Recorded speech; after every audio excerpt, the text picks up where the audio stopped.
If you're experiencing repeated payment declines on PlayStation, it can be frustrating. This guide will help you troubleshoot and resolve the issue effectively. Step 1. Check payment information. Verify that all your payment details are correct. Ensure that your credit card number, expiration date, and security code are entered accurately. Step 2. Confirm billing address. Make sure that the billing address associated with your payment method matches the address on file with your bank or credit card company. Any discrepancies can lead to declines. Step 3. Review account status. Check your PlayStation account status to ensure there are no restrictions or issues. Sometimes, account suspensions or holds can affect payment processing. Step 4. Contact your bank. Reach out to your bank or credit card provider to see if there are any blocks or issues with your account. They may have flagged the transaction as suspicious, leading to the decline. Step 5. Try an alternative payment method.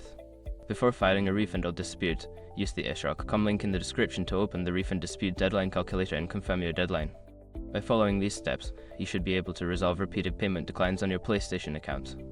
If problems continue, consider reaching out to PlayStation support for further assistance.